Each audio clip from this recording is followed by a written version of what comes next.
Aujourd'hui, tante nous a vous montrer comment faire du vin de prune. On va le faire fermenter avec du miel rouge, le punch rouge. C'est une spécialité de Ting Feng. C'est un peu comme une boisson. C'est un mélange de fruits très concentré. On utilise des prunes rouges ou des prunes sauvages, environ un demi-kilo.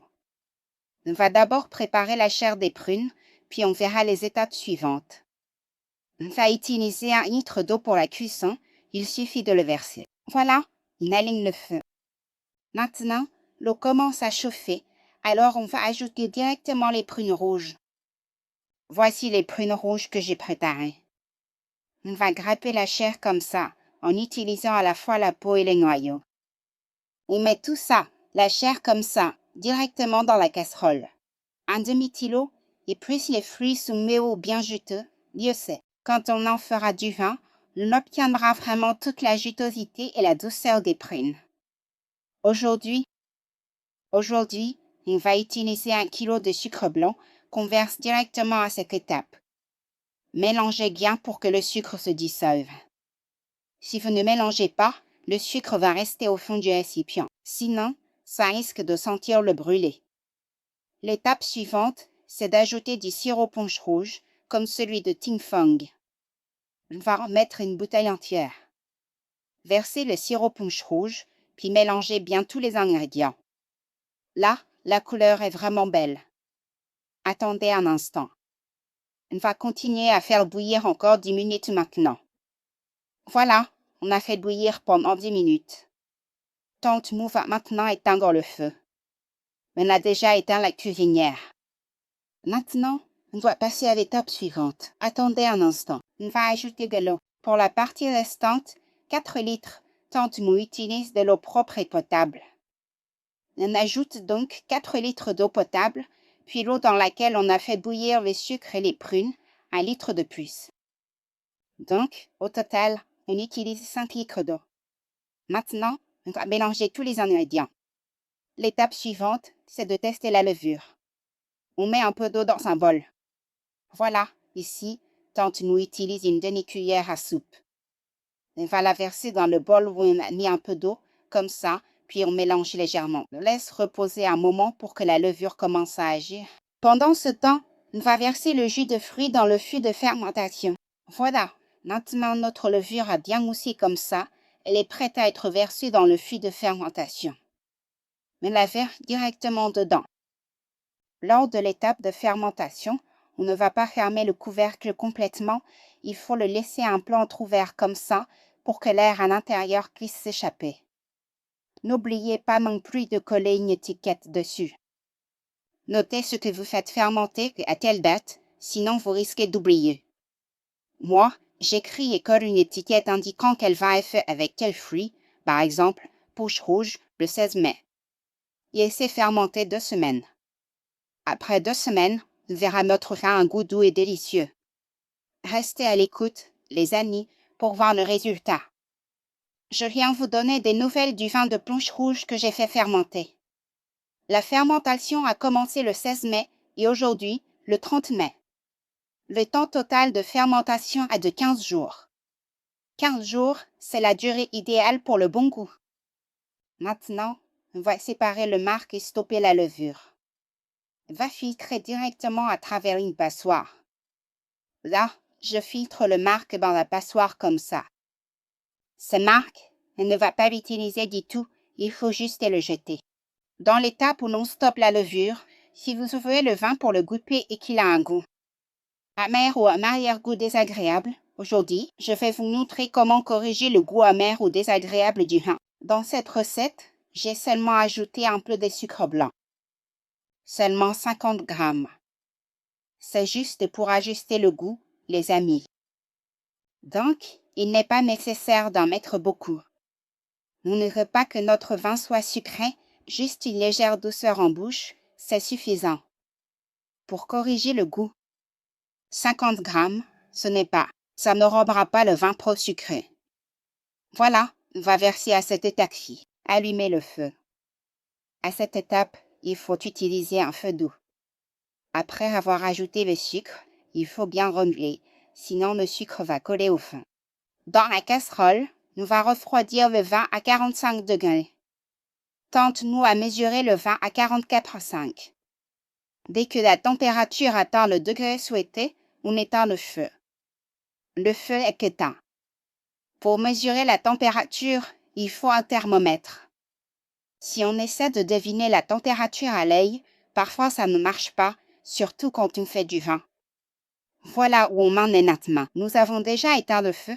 Maintenant, il faut attendre que notre vin atteigne la température ambiante. C'est seulement à ce moment-là qu'on pourra passer à l'étape de la fermentation. Ne soyez pas pressés, les amis. Si vous êtes impatient et que vous versez le vin dans le fût de fermentation proto, si le vin est encore trop chaud, il va s'évaporer et former de la vapeur d'eau, ce qui va créer une glaie blanche et peut entraîner la détérioration du vin. Allons perdre. C'est pour cela que je vous conseille de toujours laisser le vin revenir à température ambiante avant de continuer. Voilà, maintenant j'ai laissé reposer le vin punch rouge jusqu'à ce qu'il soit à température ambiante. Voilà, maintenant nous sommes prêts à verser le tout dans le fût de fermentation. J'ai déjà versé le vin dans le fût et j'ai aussi collé une étiquette pour indiquer de quel vin il s'agit. Nous allons le faire fermenter à une température de dans une pièce pendant environ 7 jours. Nous verrons ensemble, après ces 7 jours de fermentation, à quoi ressemblera notre vin. Notre punch rouge aura-t-il un goût délicieux et équilibré? Restez avec nous pour le découvrir, les amis. Tente-nous va vous donner des nouvelles du vin de punch rouge que nous avons fait fermenter. Cela fait environ 2 semaines maintenant, les amis, et il a vraiment l'air appétissant. Regardez ça, les amis, nous n'allons même pas le mettre au réfrigérateur.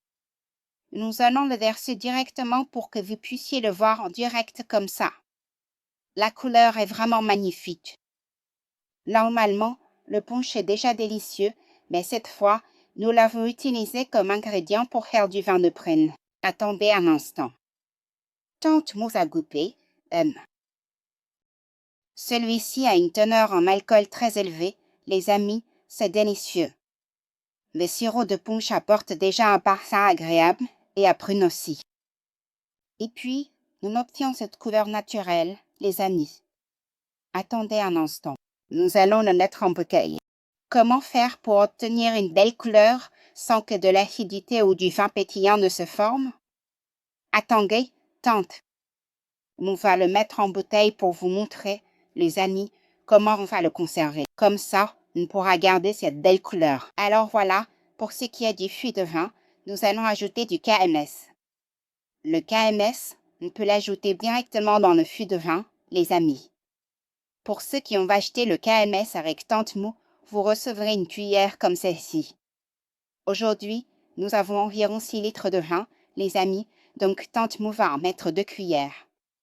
Voilà, j'en ai 2. Ce produit se dissout facilement, donc on peut le mettre directement dans le fût de vin. Le KMS, ou bien le potassium métabisulfite, va aider à préserver la couleur, les amis. Il empêchera la couleur de foncer davantage. Ce produit aide dans une certaine mesure, les amis, car on en met vraiment très peu. Le potassium métabisulfite est utilisé dans l'industrie alimentaire, que ce soit dans les boissons, les jus de fruits en briques, ou encore dans les fruits confits, les fruits. Au sirop, on utilise aussi le potassium métabisulfite pour aider à conserver les aliments afin de préserver leur état d'origine.